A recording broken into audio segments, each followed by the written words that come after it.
Hello everyone and welcome back to my channel. Today we're going to talk about ETFs. Well, I guess we should start off by talking about what an ETF is. Yeah, so let's do that. So an ETF stands for an exchange traded fund. And according to NerdWallet, exchange traded funds are an investment fund that offer the best attributes of two popular assets. They have diversification benefits of mutual funds, all while mimicking the ease with which stocks are traded. What the fuck does that even mean? All right, how about we simplify this just in case you're a beginner, because that's kind of a lot to take in. Now, let's think of the ETF or exchange traded fund as a bowl. Now, this bowl acts like a shell for your entire investment. It's kind of like the glass before you put the water in it. Now, when you put your money into this ETF or bowl, your money is actually automatically allocated into a plethora of different investments. Let me give you a visual. Let's take VOO, or Vanguard's S&P 500. Now, this ETF tracks the largest 500 companies in America. So the bowl represents VOO. And in VOO, there are companies such as Apple, Google, Microsoft, Facebook, and Tesla. There are a ton more. Like I said, there's 500 companies in the S&P 500 or VOO. But I'm going to stick with the larger ones that I'm sure you know the names of. So let's say that you put $100 into the S&P 500, or in this case, the bowl. Once you put that $100 into this bowl, or the S&P 500, your money will be split up into portions. Those portions will be allocated into each one of those 500 companies in the S&P 500. So that means some will go to Apple, some will go to Google, and some will go to Tesla. Now, the reason ETF investing is so beloved by so many investors is because you put your lump sum into this bowl. That bowl will direct your money into all the companies into the S&P 500. This process relieves you from doing all the research for all these individual companies that you actually want to put your money into. Now, the other thing that investors love about ETF investing is that it's super diversified.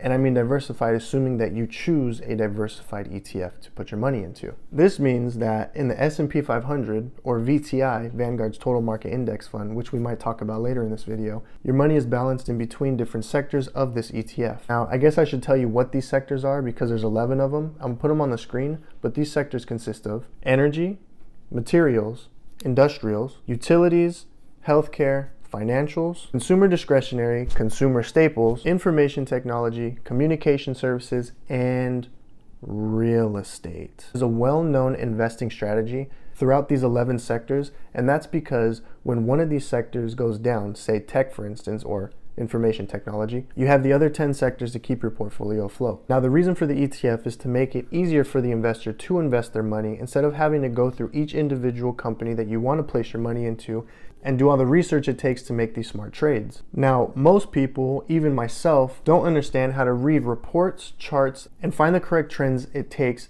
to make these smart trades. That's okay because it's super difficult to understand this stuff. Trust me, I'm learning new things about trading every single day. And even though I've been learning for the past year, I'm still trash.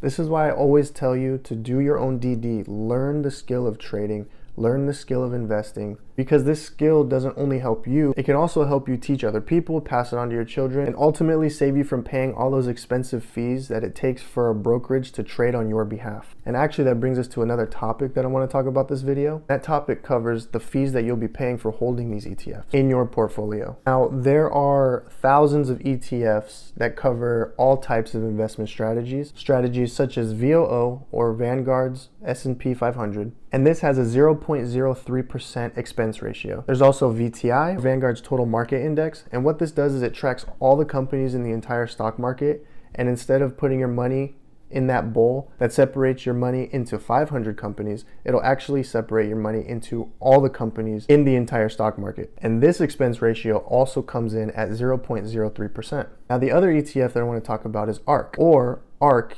Innovation Etf. This expense ratio comes in at a whopping 0.75%. And I really just chose these three because those were the ones that came off the top of my head during this video. I actually invest in VOO, S&P 500, and VTI, Vanguard's Total Market Index, and those are the two investments that I hold inside of my Roth IRA. So you may be thinking, what is an expense ratio? Well, an expense ratio is a fee that the investor is charged by the mutual fund or exchange traded fund to hold that ETF. This fee covers the costs associated with administration, portfolio management, marketing, and more. Now, these fees are usually percentage based, and what they do is they represent the cost basis that you're going to have to pay per year. So let's go back to VOO. Let's say that you invested $1,000 into VOO last year. Well, this means that you will be paying an annual fee of $30 per year to hold this investment. Now, this annual fee, or this 0.03% expense ratio, it is worth it to pay this expense ratio, in my opinion, if that means it's saving you from making these investment mistakes that are actually ultimately going to cost you more because you don't understand how the market works yet. Now, not understanding how the market works, not understanding how to read charts, read earnings reports,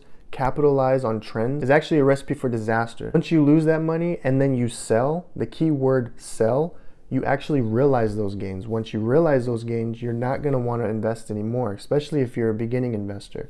And the reason being is because you're going to think it's just like a casino. And in this casino, you're doomed to fail, assuming you don't take the time to learn how to invest properly. Basically, you can look at this expense ratio as a peace of mind to know that you are diversified through a plethora of companies. And as I stated before, if one sector does bad, you have another 10 sectors to hold your portfolio up. I guess that brings me to the question, who should invest in ETFs? I guess my ultimate answer would be all investors who want to stay diversified, all investors who want to make sure that they are protected in uncertain times like the unfortunate times that are happening right now. But that being said, I am not a financial advisor and I can't tell you what to do with your portfolio. But what I can do is recommend that you take the time and invest in yourself and learn how to invest for your future. It is a skill and knowledge that you will keep for the rest of your life. So I'll end it here and I'll say thank you for watching. And if you want to get started on your investment journey, go ahead and go into the description, click my link to get onto public.com. That's the investment app that I'm trading with. That brokerage is